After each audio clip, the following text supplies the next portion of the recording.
constant coefficients. Number 14. So find the general solution of y double prime minus y prime minus 6y equals to 0. As you can see po, ano siya? Differential equation siya. No? So ito po yun. Differential equation siya. Ano po yung order nito? Okay, ano po yung naging order po nito? Order is, di ba yung order ng differential equation, yun yung pinakamataas na derivative na makikita mo. So order is 2.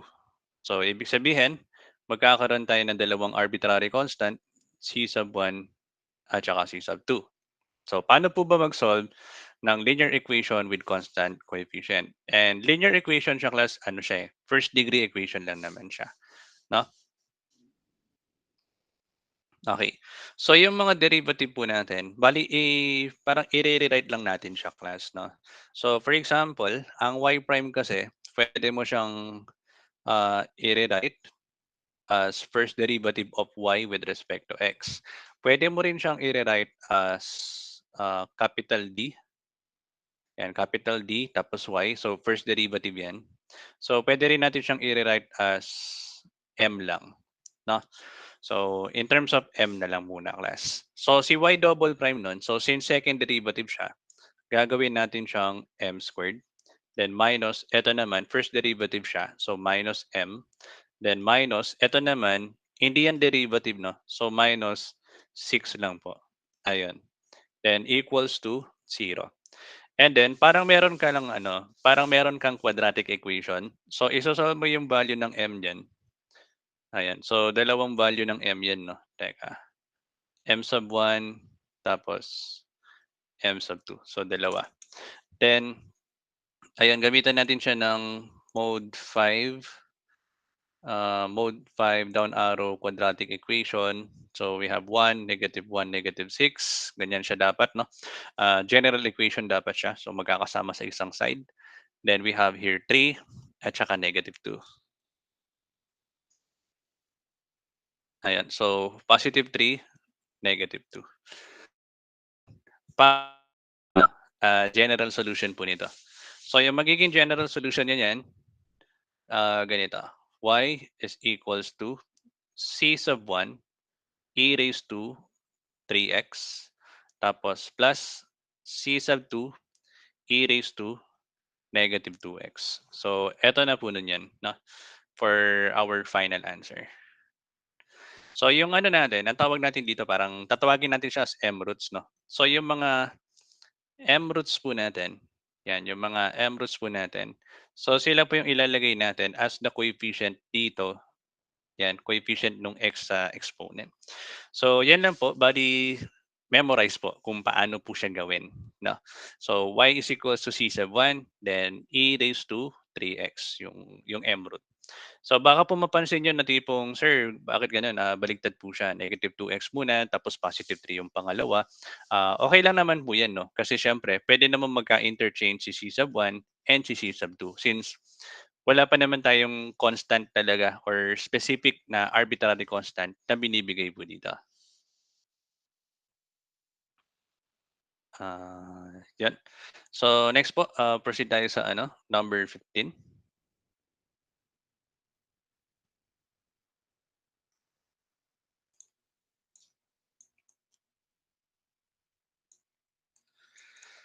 Ayan. So number 15, find the general solution of d cube. Ano yan, no? Third derivative to. 10 plus 6 times second derivative, first derivative ito, tapos walang derivative ito. So, i-rewrite ko lang siya, class, as m cube plus 6m squared plus 11m and then plus 6 equals to 0. Tapos ano yan? Cubic equation na meron tayo dyan, no? So, kuha tayo ng mga m roots nito.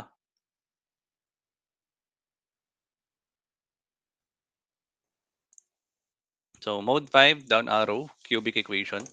So, 3, 6, 11, tapos 6. And then, ba't 3 ang ginawa ko? 1 lang pala, sorry. 1m cube pala, no? So, 1, 6, 11, tapos 6. Ganyan pala. So we have here -1, -2, -3. Ayan. So -1, -2, -3.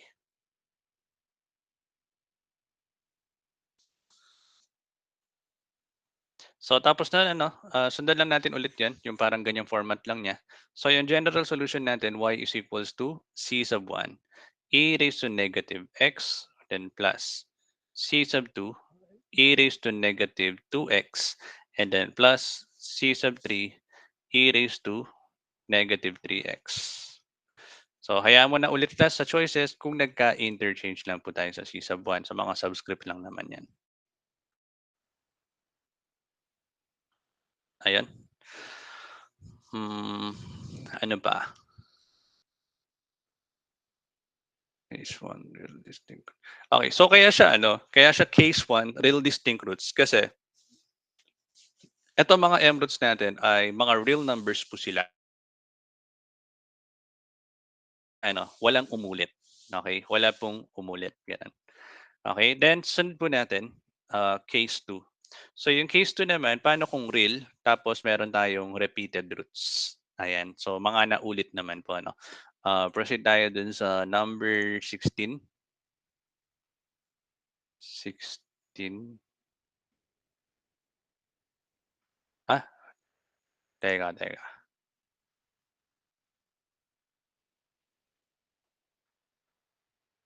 Ay hindi, wag muna tayo mag-proceed sa 16. So kumbaga magbibigay ako ng wala pala ako nailagay na ano, repeated roots 'no. So eto pala. Let's just have another example para may sample tayo nung case 2. So find the general solution of d cube, third derivative 'yan 'no. So i-rewrite na natin siya as m cube plus 3m squared plus 3m plus 1 equals to 0. So tatlo 'yan 'no.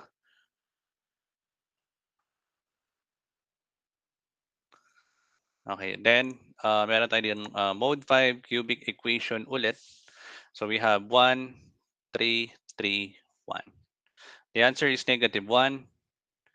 Ayun. Isa lang ang lumitaw, -1. Pero cubic equation 'yan, so dapat tatlo po yung roots niya. So puro -1 yung kanyang naging roots. Ayun. So as you can see, real numbers pa rin po ang meron tayo, pero ano, um, repeated roots naman siya, 'no? So ano po yung magiging solution niyan? So we have here y equals c sub 1 e raised to negative x, 'di ba? So ito 'yun, -1. And then plus, naulit na naman po sa -1. So hindi naman puwedeng ano, gagawin mo siyang c sub 2 e raised to negative x, so puwede mong ipag-add 'yan, wala lang din mangyayari. So ang mangyayari nun, dito c sub 2 ta's multiply mo lang 'to ng x nun, and then e raised to negative x. And then plus, naulit na naman po 'no, for the third time, naulit na naman po siya. So plus c sub 3 x squared e raised to negative x. So ayun, eto na po yung ating magiging final answer. So paano po yung naging pattern niya class 'no? Paano po yung naging pattern niya? So ayun, kapag nauulit lang naman siya, dinadagdagan mo lang ng x nun dito sa multiplier niya. So parang masasabi natin na yung dito walang x diyan, so parang naka-x raised to 0 lang siya niyan. Eto, naging x raised to 1 na siya nun. Then dito naman naging x squared naman na siya. Okay, so ganun po class kapag repeated roots naman.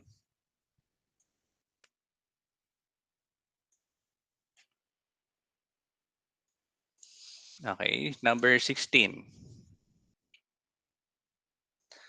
Ayan. So for number 16, find the general solution of eto class, ganito naman po ang gagawin natin, no? So case 3 na po pala tayo niyan. Ang case 3 po natin is kapag may imaginary roots. Okay, so ano muna, yung notes muna natin for imaginary roots, no?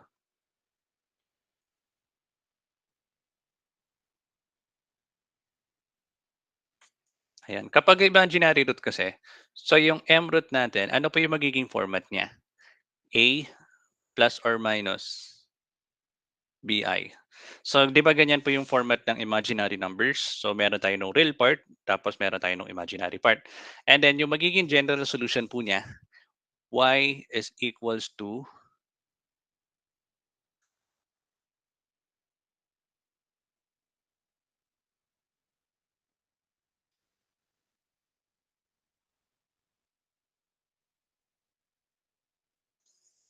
ayan. So, ganito po yung gagamitin nating solution niya.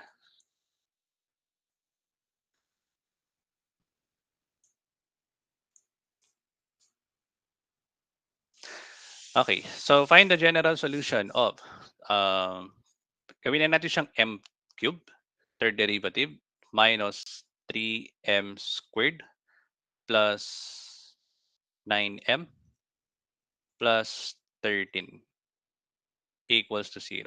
So, tatlong m roots yan, no?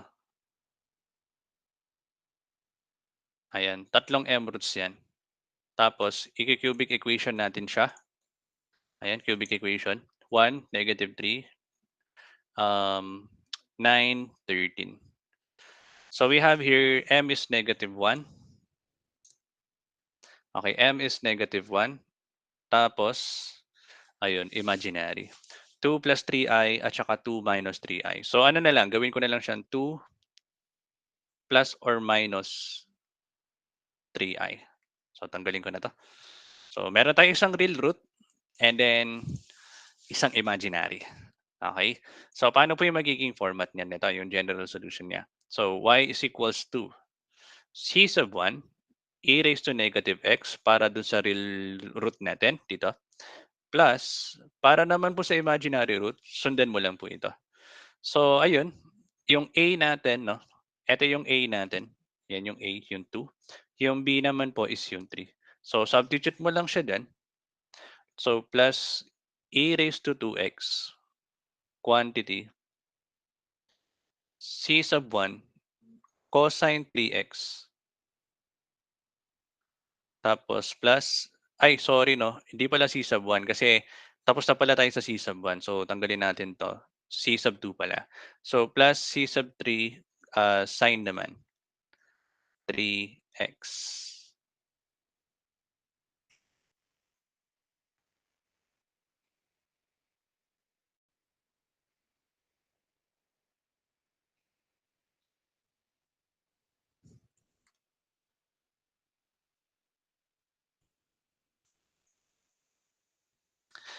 Ayun. So, any question po?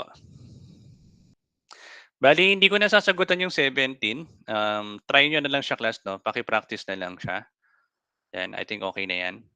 We will proceed po sa next topic natin, yung exact differential equation.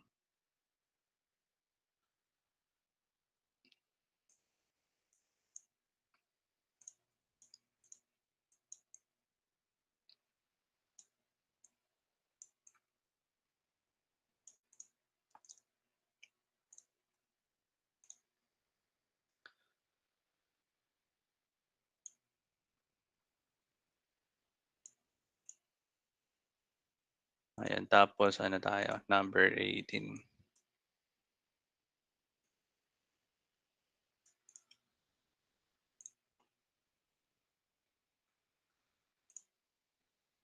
Okay, for a while lang last, ano lang, mga ano lang, 2 to 3 minutes.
Okay, so class, discuss na po natin si exact differential equation. So 'di ba ano, kung naalala niyo po yung shield nung kanina, ito po si exact is isa sa mga way para po makuha natin yung general solution ng isang differential equation. So paano siya class 'no? Applicable po si exact differential equation, una sa lahat dapat, ganito muna. For example, ito yung format natin. MDX plus NDY equals 0. So yung M po lahat ng naka-multiply ng dx, N naman yung naka-multiply lahat ng dy, no? Regardless po kung yung M mo is in terms of x or in terms of y, so wala pong problema doon. Basta naka-multiply ng dx, M yun. Naka-multiply ng dy, N naman yun, no?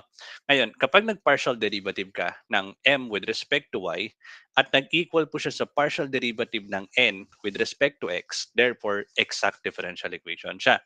Ngayon, kung exact differential equation siya, ano po yung procedure natin? I-integrate po muna yung m with respect to x.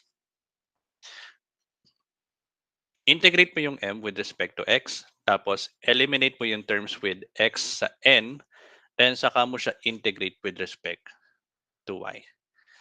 Okay, so try natin i-apply na. So, ano lang, rewrite ko lang. No?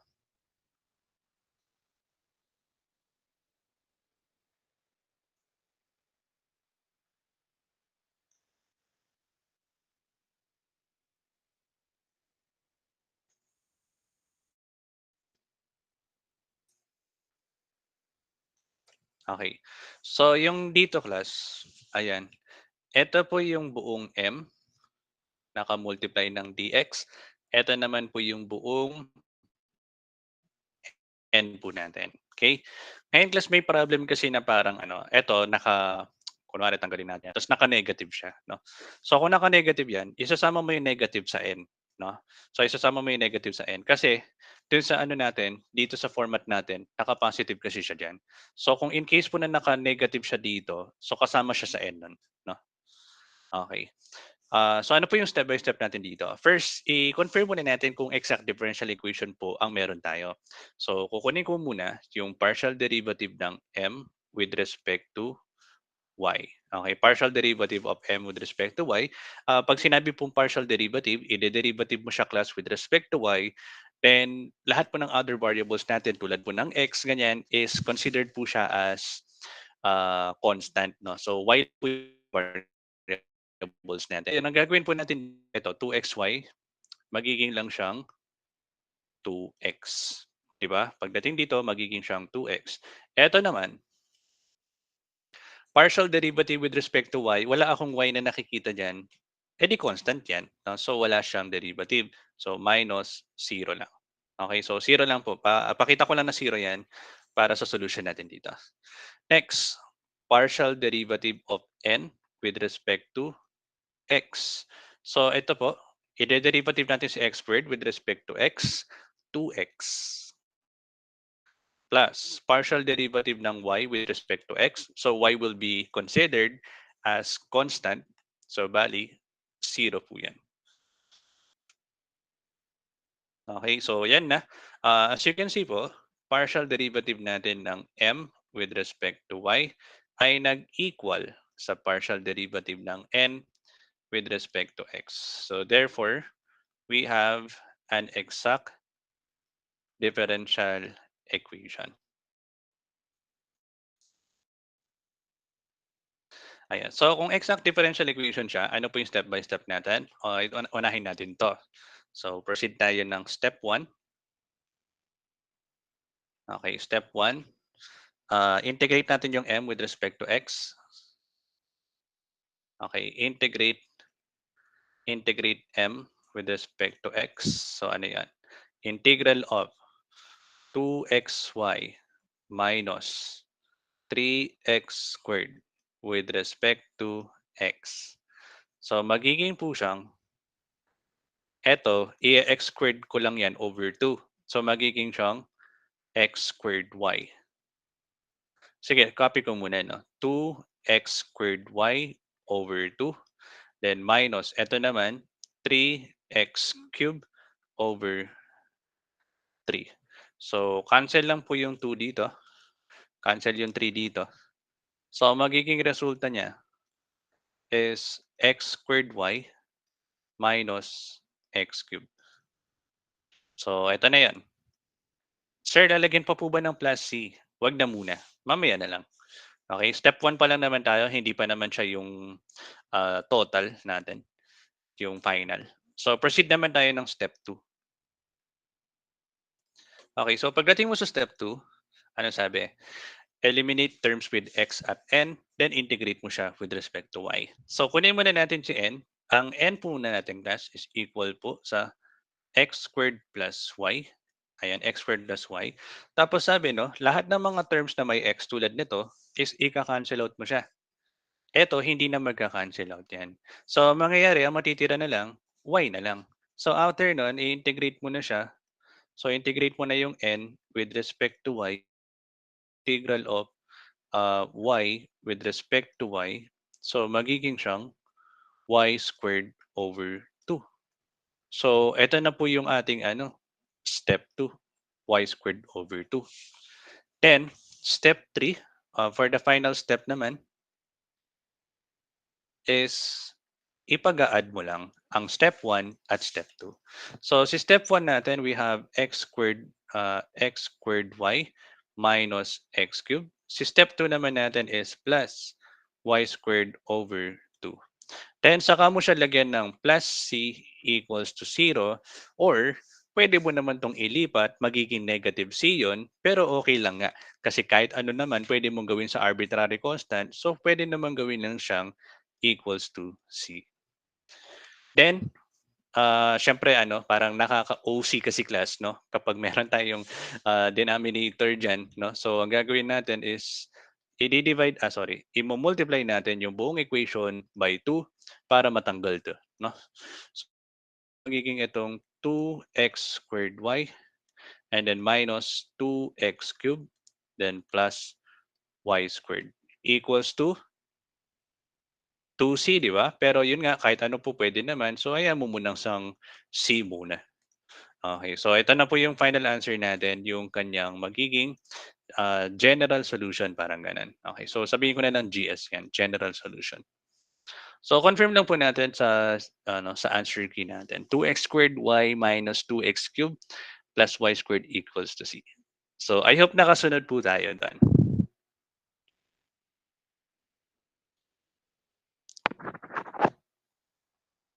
Ayun.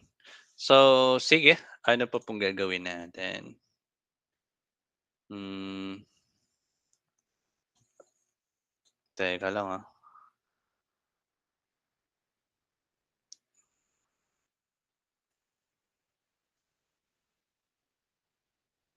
Sige, I think okay na 'yun 'no? I mean for exact differential equation kasi meron pa tayong number 19. Ayan, may 19 pa tayo kasi. Pero ano na lang, ay may 20 pa pala, okey. So ano muna tayo, linear equation of order 1 ay wait lang pag-isipan ko, pag-isipan ko lang.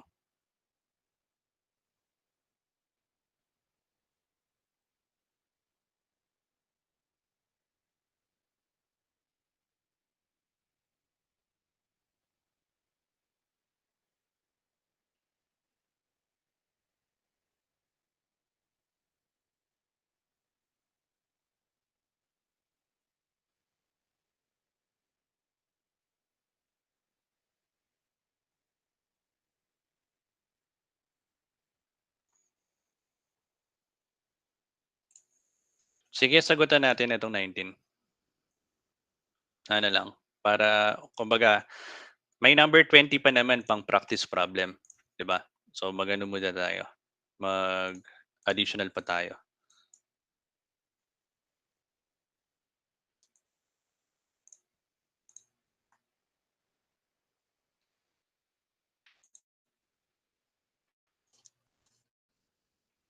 Okay, try natin. Solve the equation.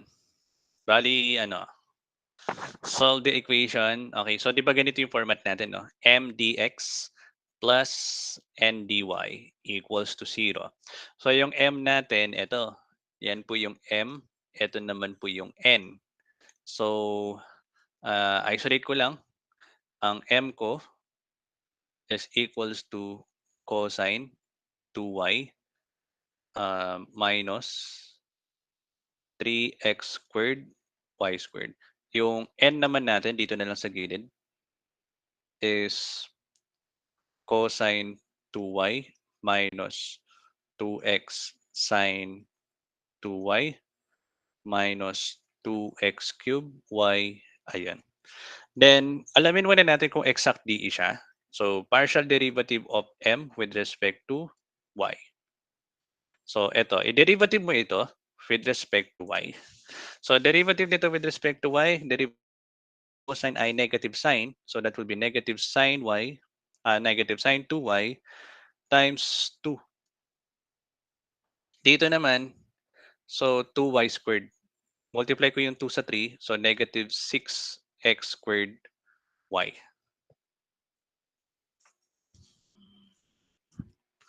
Okay, so ayun, sige ano ganito ang gawin natin 'no, negative 3x squared times 2y, 'di ba? So ganyan siya, tapos simplify natin 'to. So equals to negative 2 sine 2y minus 6x squared y. Okay, dito naman tayo sa kabila, partial derivative of n with respect to x naman. So eto, wala lang 'to 'no, 0. Eto naman, negative 2 sine 2y. Okay? Eto naman, x squared y. So equals to negative 2 sine 2y minus 6x squared y. Tapos ito. So confirm natin, parehong-pareho po ba? Okay, pareho 'no. So partial derivative po ng m with respect to y, nag-equal po siya sa partial derivative ng n with respect to x. Therefore, exact differential equation.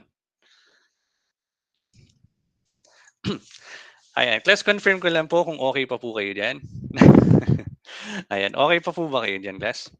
Kasi ano 'no, tawag dito,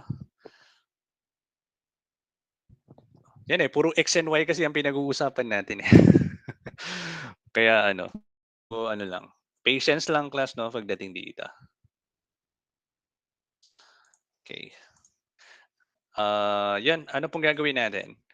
Step 1. Okay, step 1 tayo. Step 1 po, ano kasing ginagawa dun? Partial integrate m with respect to x. Ah, integrate, ito yung m natin 'no, ayan po siya. So, cosine 2y minus 3x squared y squared tapos with respect to x. So, anong mangyayari dun? Eto, constant 'yan, 'di ba? Constant 'yan. So, dadagdagan mo lang ng x. So, x cosine 2y minus eto naman, partial integrate with respect to x, x cube over 3. So, yung x cube over 3, cancel out na po natin yung 3. So, minus x cube y squared. I hope okay lang po tayo do'n. Ayan. So, I hope okay lang po tayo do'n 'no. Okay. So, ito na po yung step 1 natin.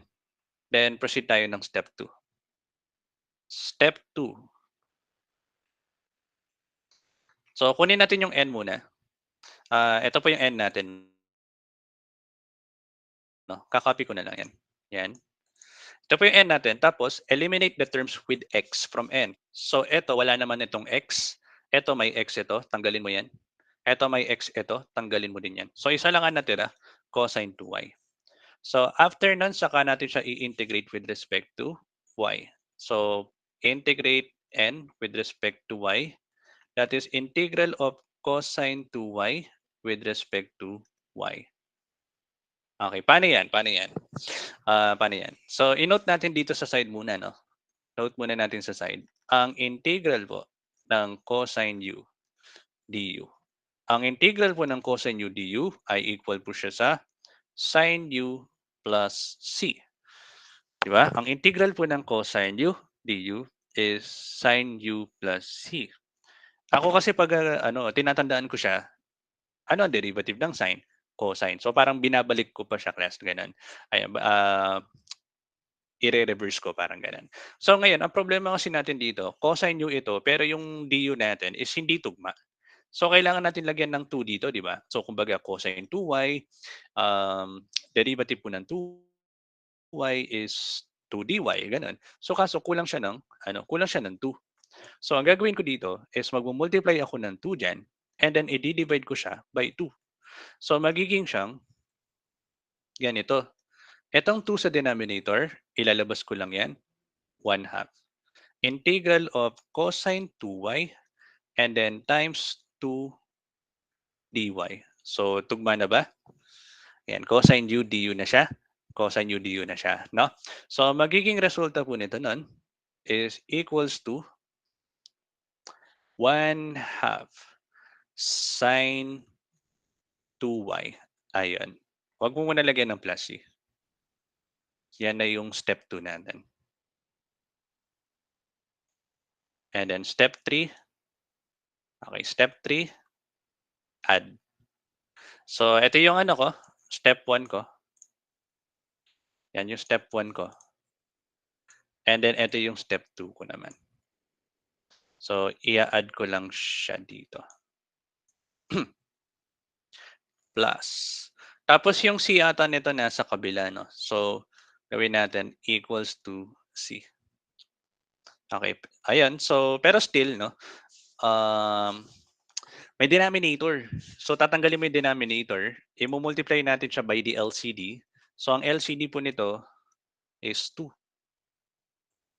LCD is 2. So, eto magiging tong 2x cosine 2y, then minus 2x cubed y squared, and then plus sine 2y equals C.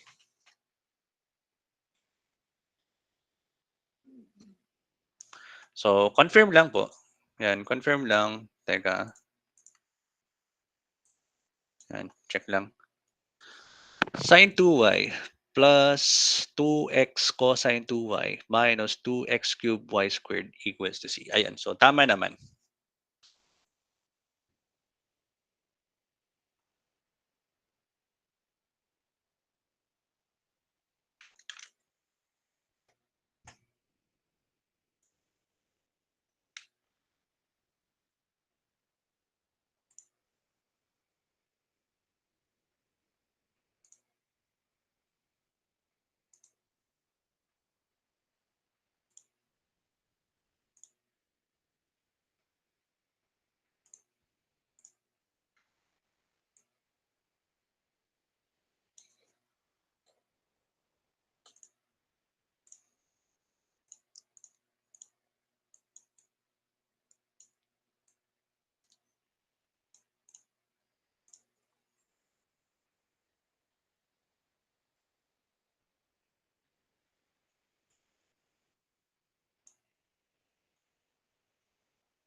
Hmm, tawag dito. Class, kapag ba magpe-play ako ng music, ano, 'di niyo maririnig ata 'no? Kailangan ko ata kasing i-share screen, eh.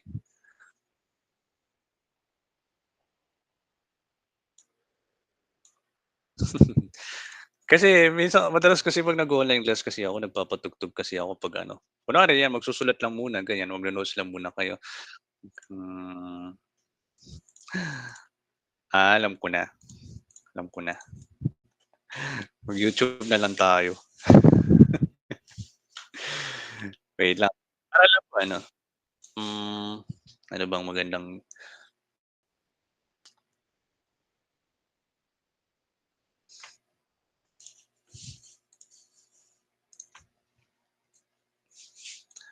'di naman okey lang naman siguro 'no?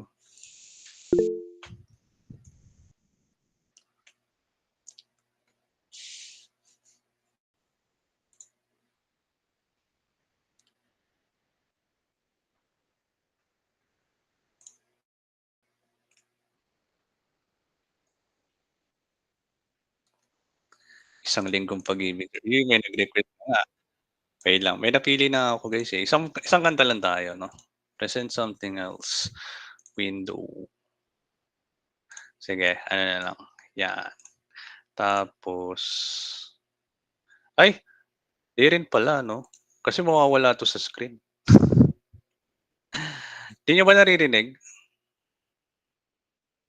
Wala 'no?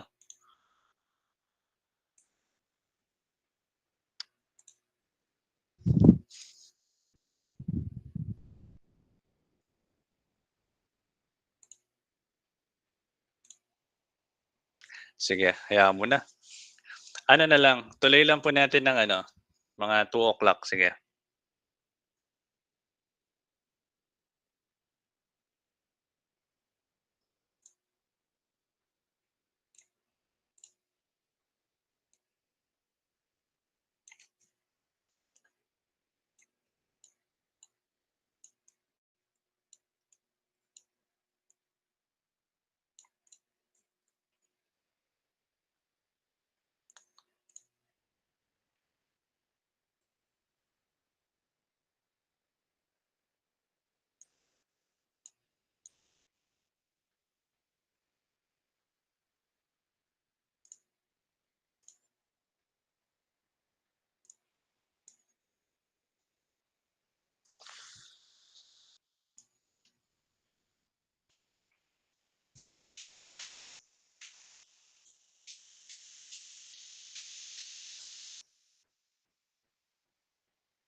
Class.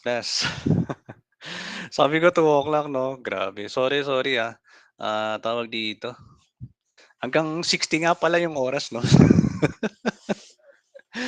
Ay naku, ano pala 1:50 pa lang ganyan. Anyway may timer naman akong pinakita so I hope ano andito pa rin po yung iba diyan. Ayun na ewan ko na ano lang 'no, napaano ako 'no. Hanggang 60 minutes nga pala 'no, meron sa isang oras. Akala ko kasi hanggang 50 lang, eh. Ayun, so 150 pala class dapat natin itutuloy. Okay, so proceed na po tayo sa ano, dito naman sa linear equation of order 1.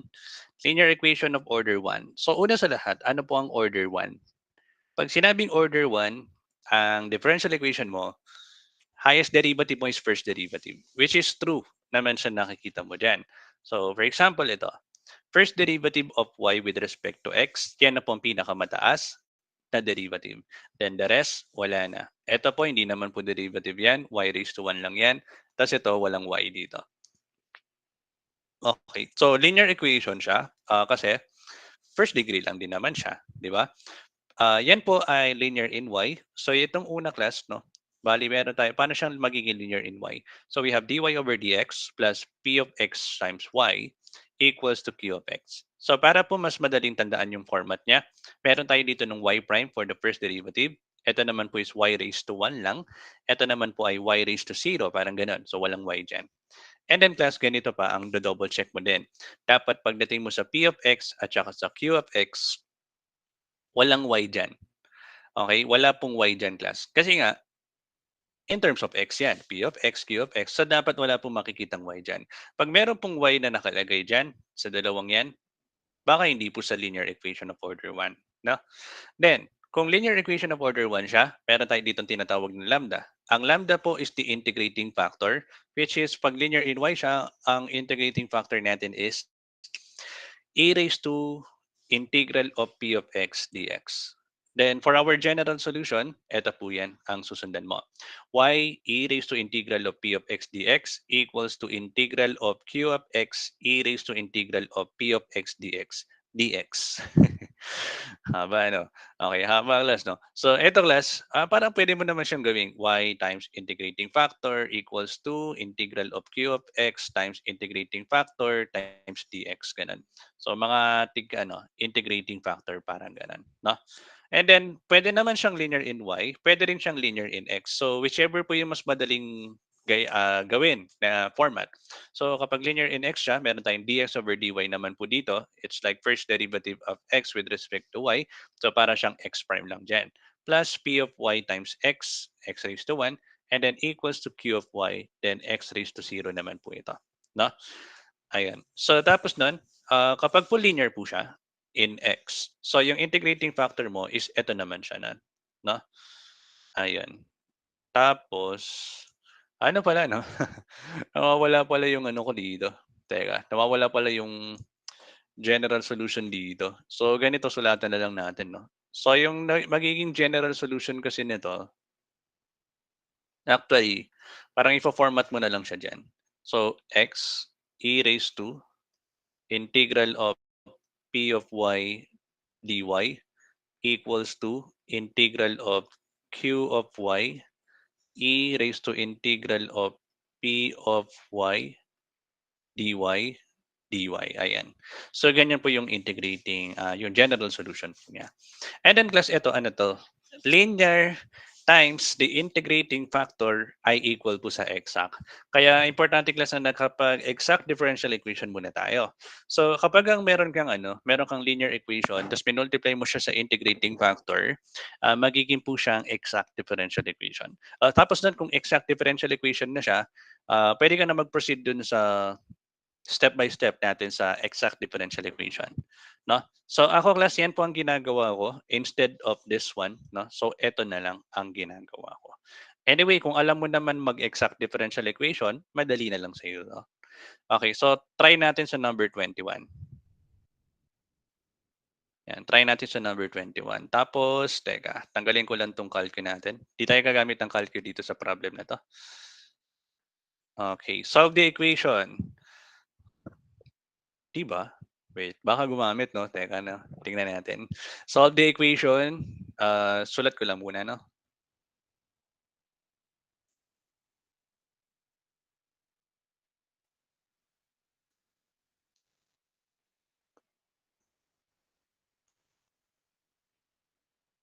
Ayan.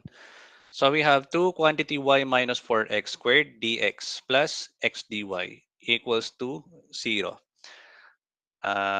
Ayun. Try natin siyang gawing ano, try natin siyang gawing, tawag dito, linear equation 'no. So, paano po 'yun? Kasi actually 'di mo naman masasabi na ano, okey unang tingin mo linear equation of order 1 'to, parang gano'n. So unang tingin kasi 'di mo naman masasabi na gano'n, eh. So, parang may trial and error siya, parang gano'n. Parang una ngang class ta-try mo kung puwede ko ba i-separate yung variables dito, parang gano'n. 'Yan. So paano natin siya gagawing linear equation? So ikaw pumili class kung dy over dx po ang gusto mo or dx over dy. So halimbawa gusto kong siyang gawing, hmm, linear in y, so kailangan ko ng dy over dx 'no. So kung gusto kong makakuha ng dy over dx, so ang gagawin ko lang dito, eto yung dy ko, yung dy ko kasi naka-multiply ng x. Gusto ko meron akong dy over dx kasi ang linear in y ganito, dy over dx plus P of x times y equals to Q of x. So ito po yung ano natin 'no, ito po yung linear in y. So gusto ko makakuha ng dy over dx, so imo-multiply ko ito, yung buong equation or i-di-divide ko pala by x. Hindi lang yon, kailangan may dx din sa ilalim, so dx din. Ayan, yan po ang i-di-divide natin sa buong equation na 'to, okey? So ano po mangyayari dito? So mangyayari dito magiging siyang 2, okey, 2 over x. Yung dx class cancel naman siya dito 'no, yan cancel siya nun. Then quantity y minus 4x squared. Then plus, pagdating dito cancel yung x dito, tapos may dy over dx na tayo,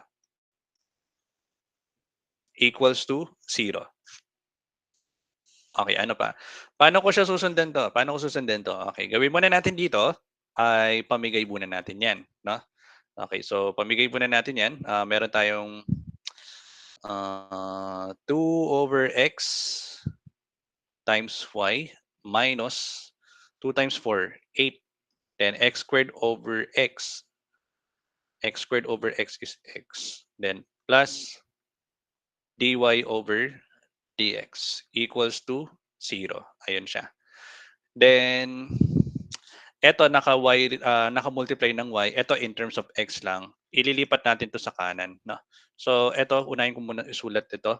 Meron tayong dy over dx, ayan, dy over dx. Tapos sunod ko ito, plus 2 over x times y. Tapos itong negative 8x, ililipat ko lang siya sa right side, equals to 8x. So paki-verify na lang nun kung linear in y na po siya. Okay, paki-verify na lang po nun class kung linear in y na po siya. So linear in y siya, dy over ds po ito. Ito po yung ating p of x. Tapos ito naman yung ating q of x. So therefore, linear in y. So kung linear in y siya class 'no, paki-verify na lang din class kung yung p of x mo is in terms of x lang naman siya, ganyan. At saka kung yung q of x mo is in terms of ano lang din siya, in terms of x lang din siya, gano'n.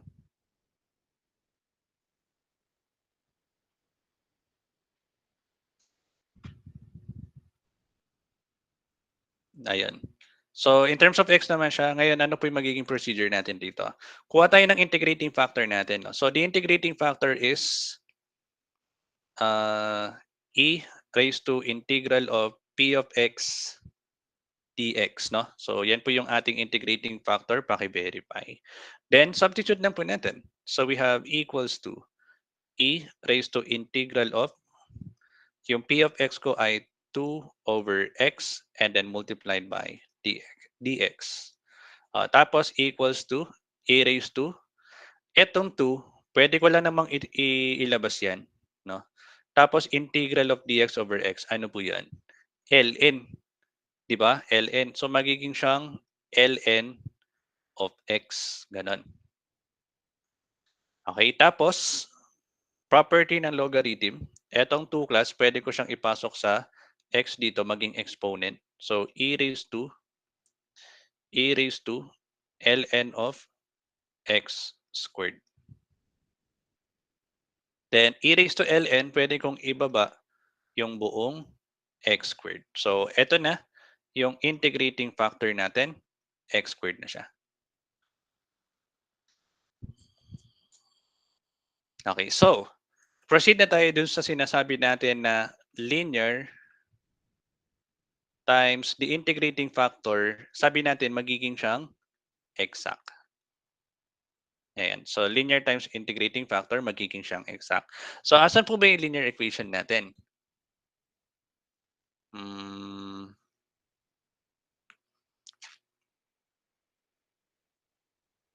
dito tayo mag-proceed. Okay, so kunin natin to.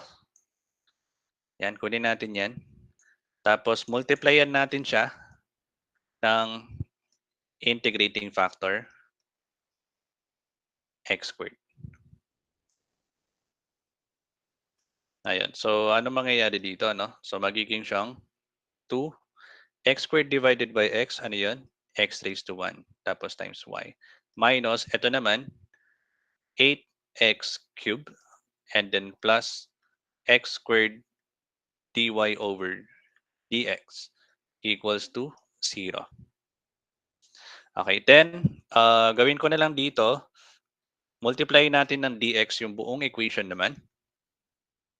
So magiging eto class pagsasamahin lang natin, no? Kasi etong dalawa naka-multiply ng dx. So pwede natin siyang gawing 2xy minus 8x cubed times dx. Then plus eto naman x squared dy equals to 0.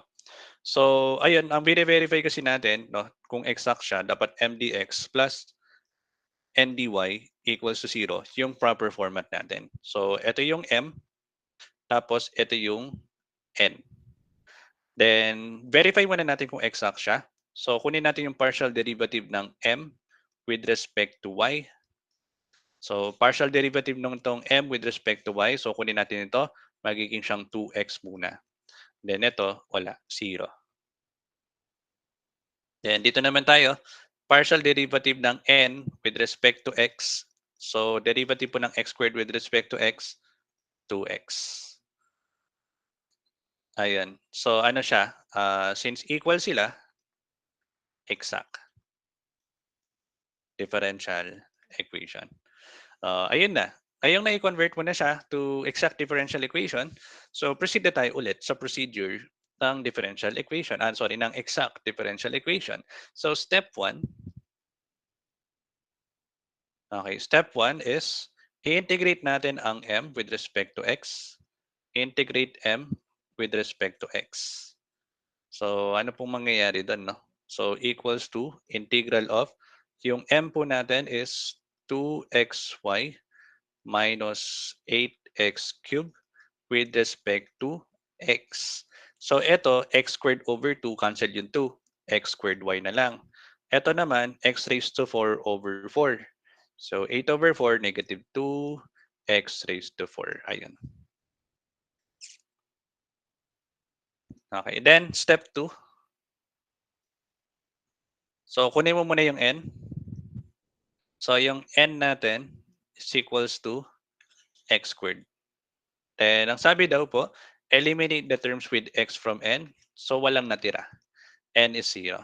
So kapag integrate mo yung 0 with respect to y, wala, 0 lang. So ito yung nakuha natin sa step 1. Ito naman po pagdating sa step 2.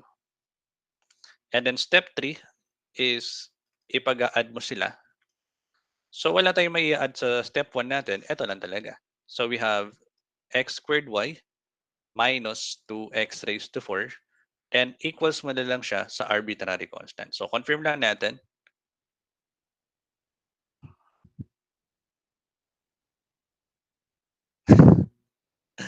Okay, okay. Inuna lang yung naka-x raised to 4, no? So, sige, sige.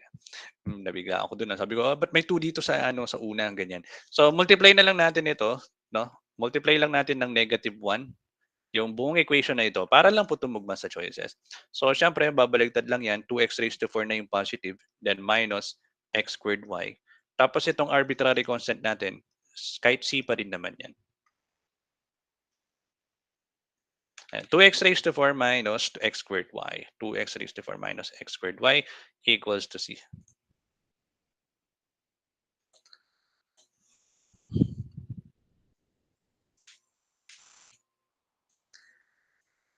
Ayun, so ganun po class mag-solve ng linear equation of order 1. So gawin mo na lang siyang exact, no? Yan, gawin mo na lang siyang exact. Tapos saka mo na lang ituloy yung procedure sa pag-solve ng exact differential equation.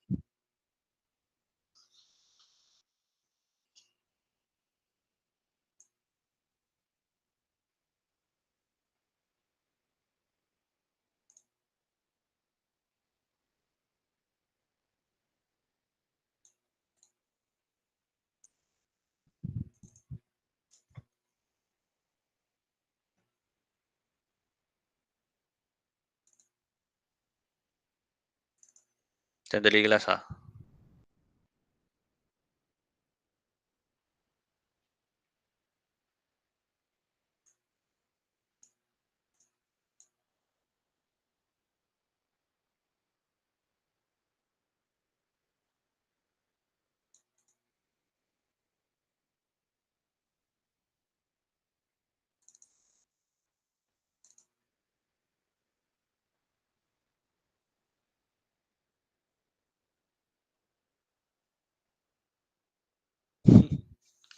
Meron pa pala tayong ano 'no, teka may nakalagay pala ditong ano, homogeneous equation. Hayaan mo na 'yan. Hayaan mo na muna yung homogeneous equation. So, dun na tayo sa chemical solutions.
Okay, so today natin class, chemical solutions po equal rates of inflow and outflow. So another application po natin for differential equation.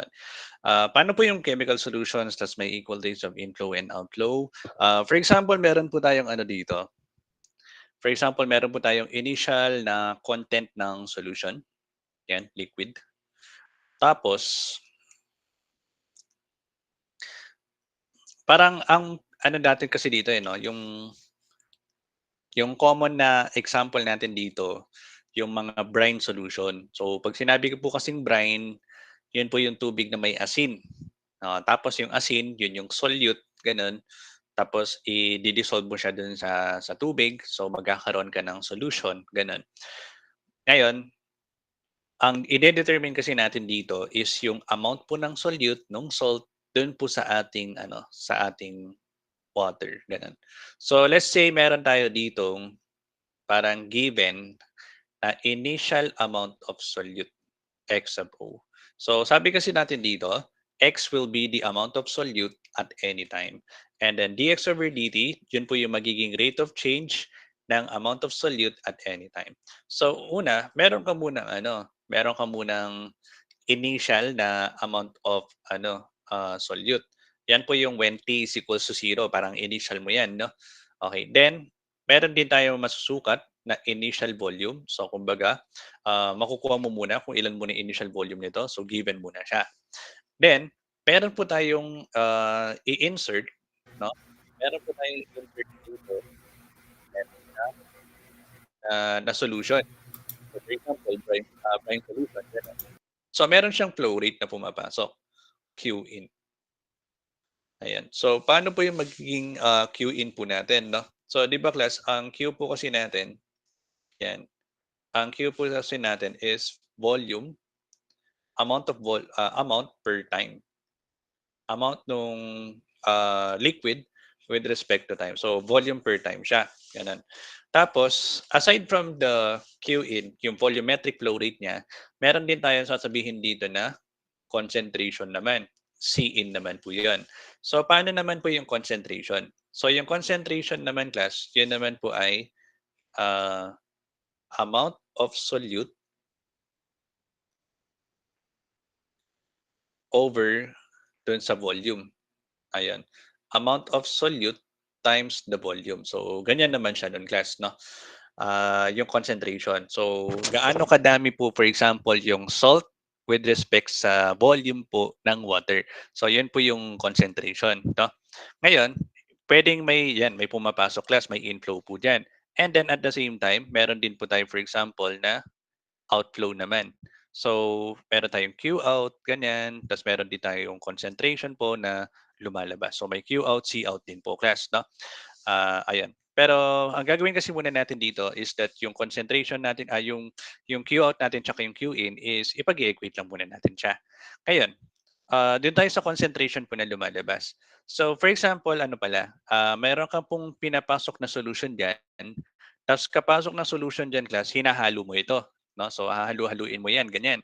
Tapos magkakaroon siya ng kumbaga nagbabago yung concentration niya, 'di ba? Kasi nagbabago puwedeng nagbabago yung amount of solute, nagbabago yung volume, ganyan. So, meron siyang sariling concentration dito, yung concentration ng mixture, 'no? So pwede natin makuha yung concentration ng mixture, which is ano po 'yun, amount of solute divided by sa volume nung tubig diyan. Ngayon, eto pong kung ano man yung concentration ng mixture natin, 'di ba 'yun lang din naman po yung lalabas do'n, tama?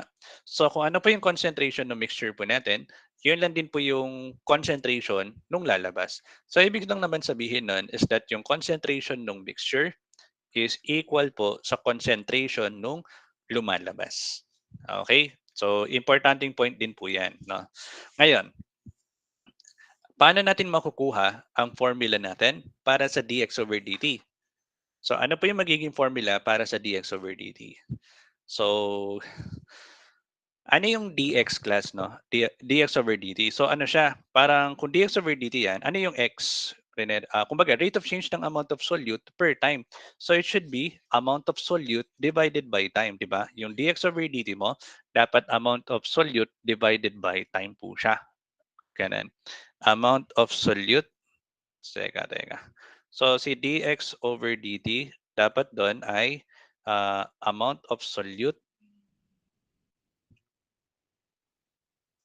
Then with respect to time. So gano'n siya dapat. So paano po natin gagamitin yung Q at saka yung C para po makuha natin 'yan? Bale ang gagawin mo is ipagmu-multiply mo. 'Pag pinag-multiply mo ang Q times yung C, Q times C ano po makukuha natin? So meron tayong Q class na volume over time, tapos yung C naman is amount of solute, ayan, amount of solute over time, ayan. So ah, joke lang, wait lang. Amount of solute divided by volume pala, ayun, 'yan. Then dun mo puwedeng ipag-cancel out yung volume. So ano siya, amount of solute divided by time. So para po makuha natin yung dx over dt, so it should be q times c, 'no? Pero siyempre class meron tayong pumapasok na qc, eto pumapasok na qc, may lumalabas po na qc. So para po makuha mo naman yung net flow, it should be q in, c in, minus q out, c out.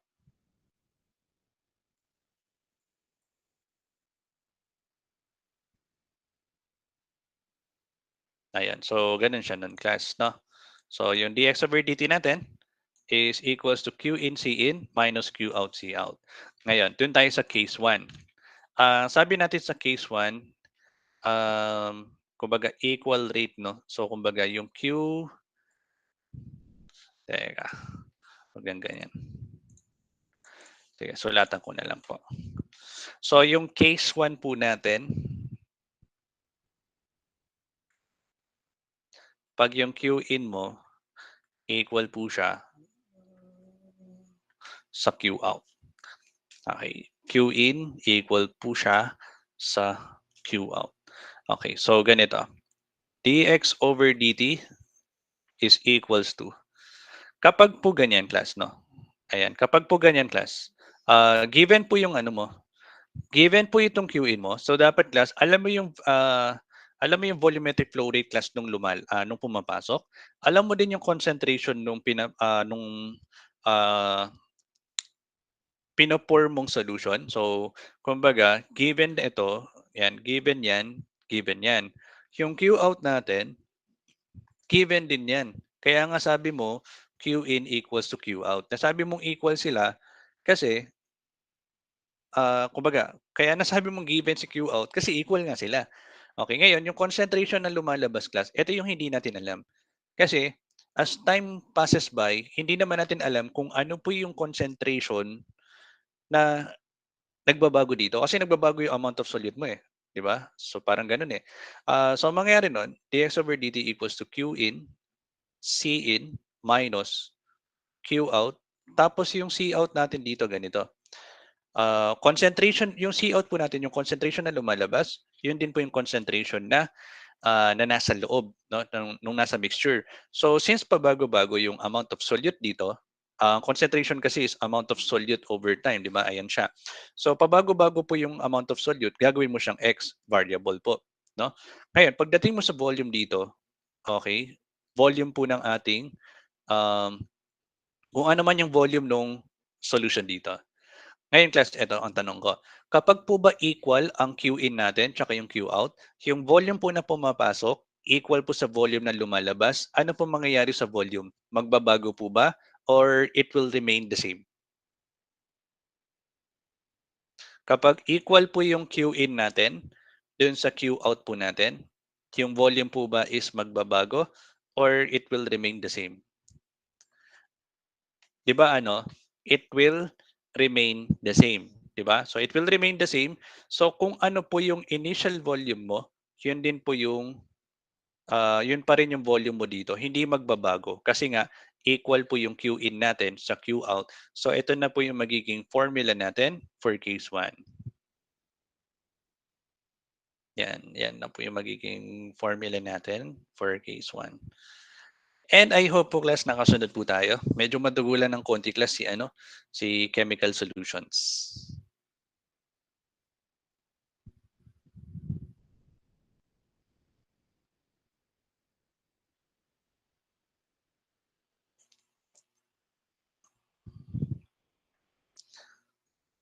Ayan. So, yung alam ko lang kasi na ano class ano, eh, yung alam ko lang kasi na chemical solutions yung ano, eh, paano ba? Yung yung meron kang ganito, 'no, common application natin ng ano, ng chemical solutions. So, meron kang ganyan, ta's meron kang, ah, ipapasok na solution diyan, ta's yung may ano, yun 'no, yung may gripo, yun, yung may gripo class 'no, ganyan 'no. Ta's meron pang lumalabas diyan na Q out, gano'n. Ayun. So, if you're familiar po class diyan, 'yan, gano'n. So, sige class, paano na natin i-a-apply 'yan 'to? Okey, paano na natin i-apply ito? Number 25. So, a tank initially contains siguro ano 'no, copy ko lang 'to, 'yan.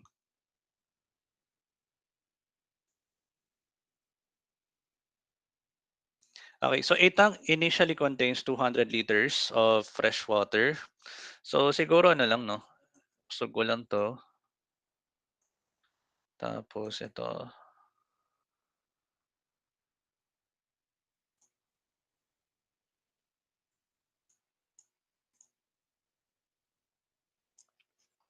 tanggalin natin 'to.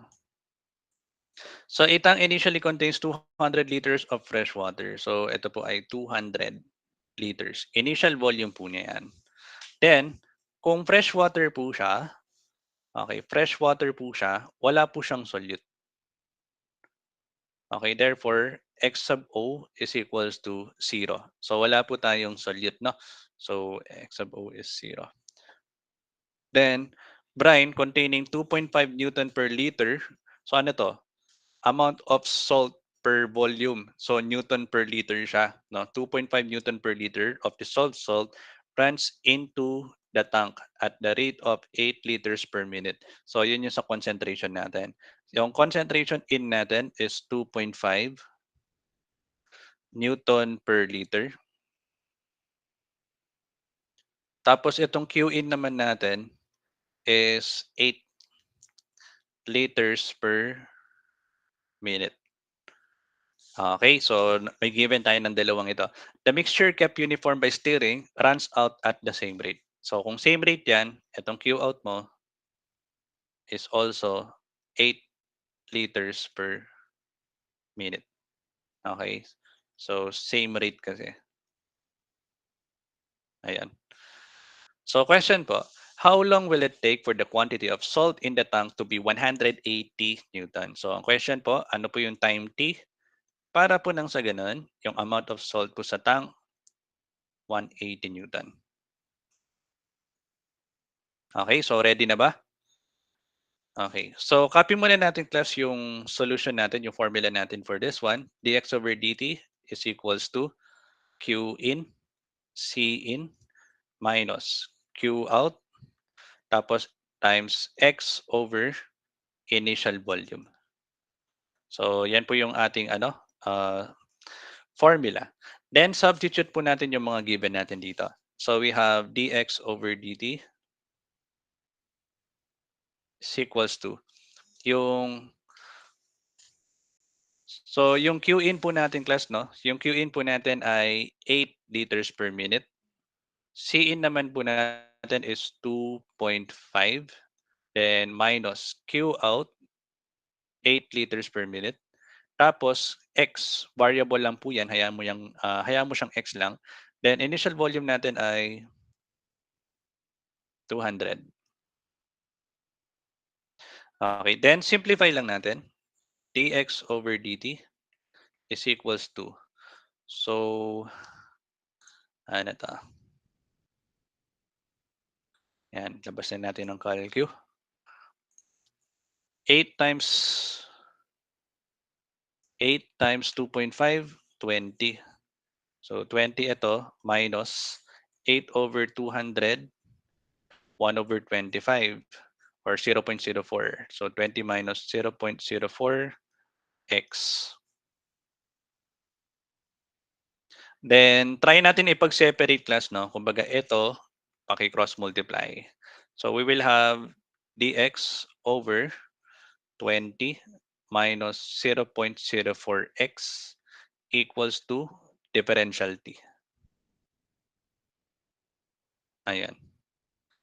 So ano po nangyari class? Nai-separate po natin siya. So tapos nun, integrate po na yan both sides. So anong nangyari nun?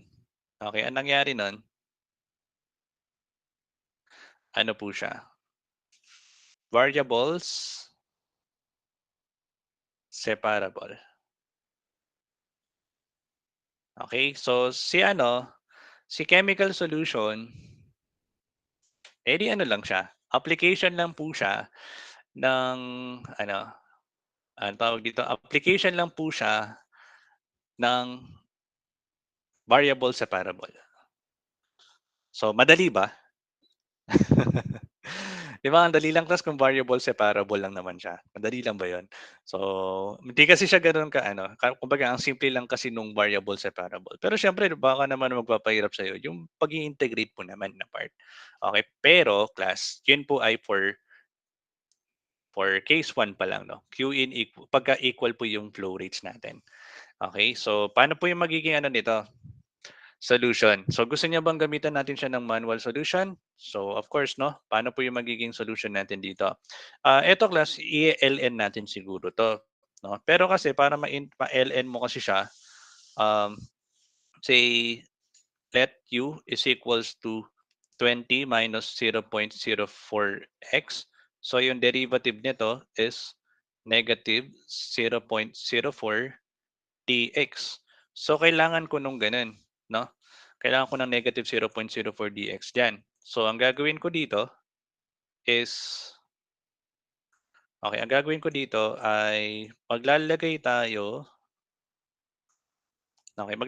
dito ng negative 0.04 dx, pero magdi-divide lang din tayo nito para walang magbago. So 1/negative or labas ko lang yung negative dito na 0.04. Ayan po. Tapos usog ko lang 'to, ganyan. Tapos saka na natin integrate. So eto muna, -1/0.04, then ano magiging resulta nito? ln. ln ng 20 minus 0.04x tapos equals to time t tapos plus c. Okay na yan class, kahit plus c lang yan 'no. Tapos gawin natin ano po yung -1/0.04. -25. O -25 lang naman pala 'to. So pwede ko siyang i-rewrite as -25 ln of 20 minus 0.04x equals to t plus c. So you have to solve for c muna 'no. So may initial condition naman tayo, saan 'yun? Eto. So pagdating mo dito, that is at t is equals to 0, wala tayong amount ng solute. So kumbaga at t is equals to 0, x is 0. So para ma-solve muna natin 'to. So we have -25 ln of 20 minus 0.04 times 0 equals to 0 plus c.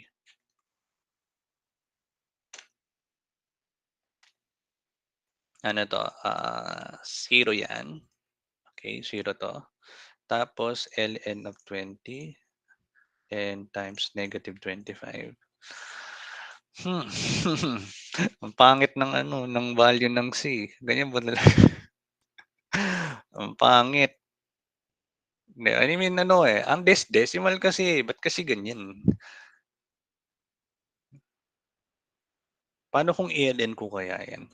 Effective ba yun kung i-ln natin? Teka nga lang. ln of 20 times -25 tapos, ah, naka-ln yan for example. So mag-i-e raised to tayo. Wag na. Wag na.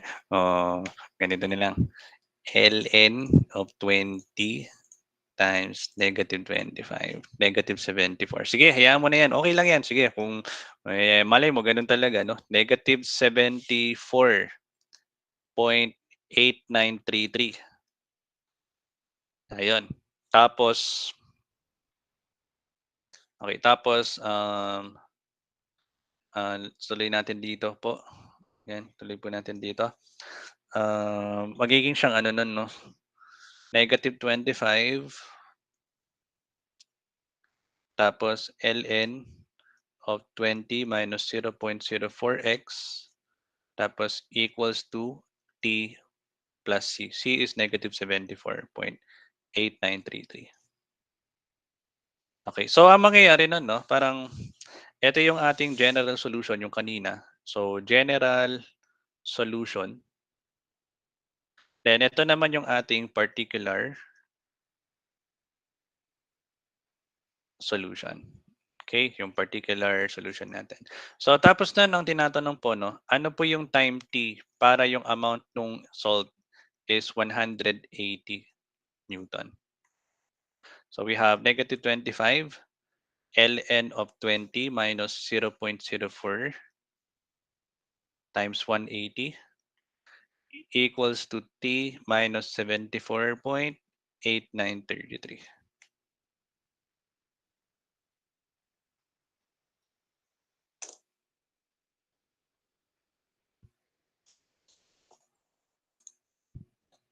So ano siya, 20 minus 0.04 times 180, then ln nito times -25 tas plus 74.8933. Yun, 11.16. So, tugma naman siya, 'no? So, kahit pangit yung naging C natin, wala, ganun talaga pala siya, 'no? 11.16 minutes.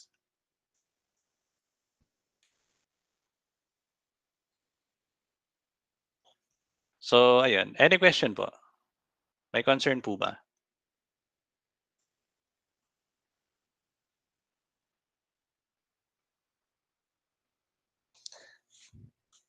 Meron pong mas madaling solution diyan. Ano lang, pinahirapan lang natin yung sarili natin.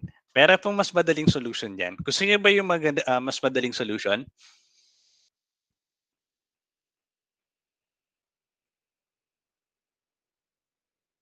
Siyempre, sino ba namang aayaw? Sir naman, eh. Ng ano lang, eh, 'no, nagpahirap lang, eh. So, ayun, siyempre kailangan din kasi ma-discuss para alam mong kumuha ng function at any time t, parang gano'n. So, kumuha ng amount of salt at any time t. So, lagyan natin ng solution 2, okey? Madali lang 'tong solution 2 class. Naalala mo yung ginawa natin dito? 'Yan, balikan natin 'tong step natin na ito. Kunin mo 'yan, then solution 2, mag-aano tayo,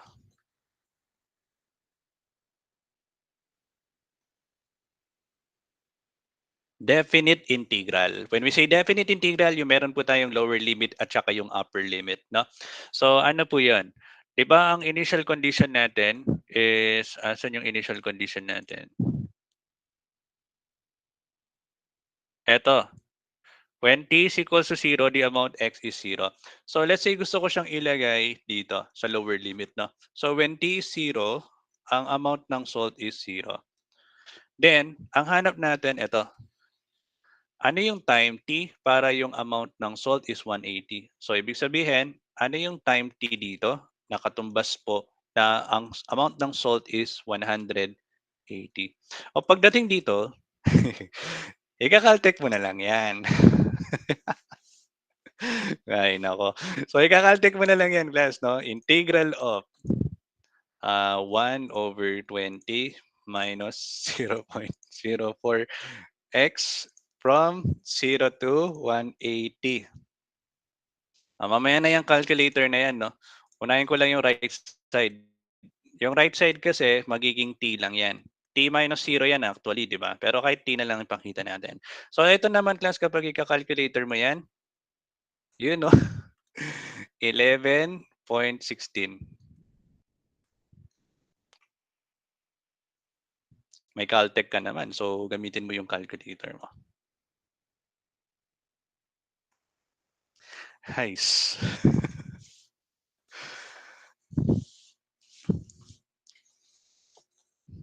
Ayun. So siyempre para ano, alam mo 'yun, magustuhan mo lalo yung solution 2. Kailangan magpakita muna tayo ng pangit na solution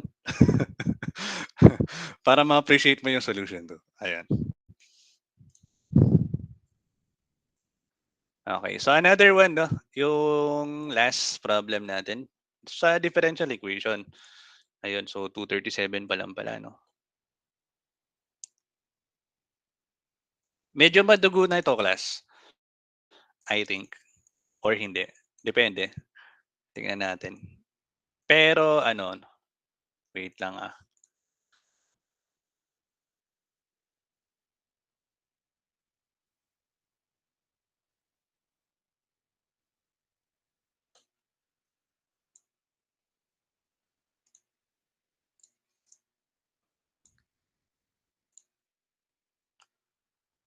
ano 'to, eh, kukunin natin 'to 'no, 'yan.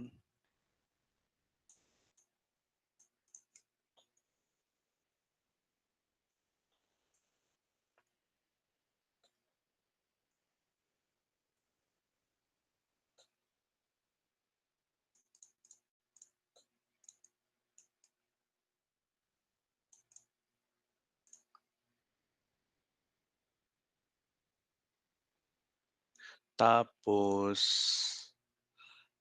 kukunin natin eto, 'yan. Kailangan pa rin natin 'to. So, tapos ganyan pa rin naman yung dx over dt natin 'no. Tapos case 2. Okay, case 2. So sulatan ko lang muna siya. Case 2,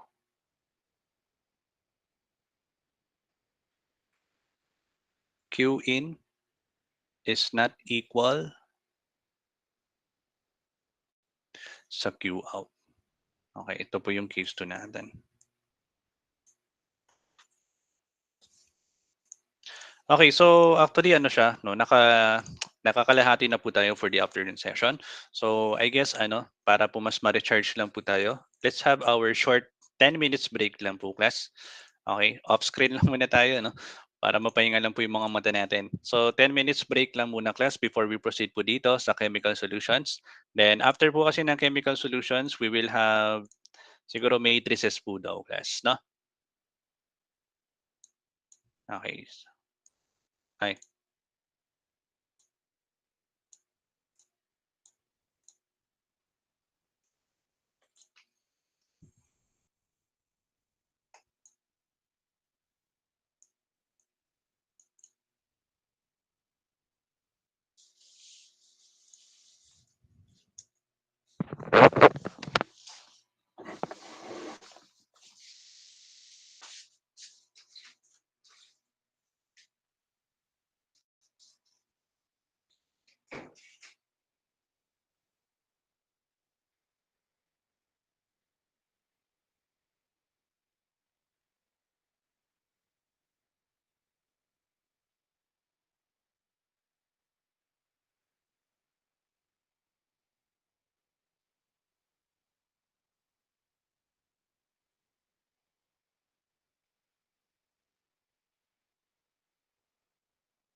Okay class, try po natin i-derive yung magiging formula natin para dito.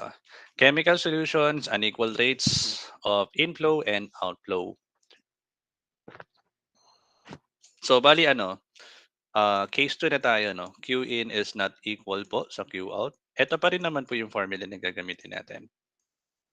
Okay, pero, given pa rin naman 'yan. Given pa rin yung Q in, given ang C in, given po ang Q out, tapos nawawala po yung C out. And then yung C out kasi natin 'no, yung C out natin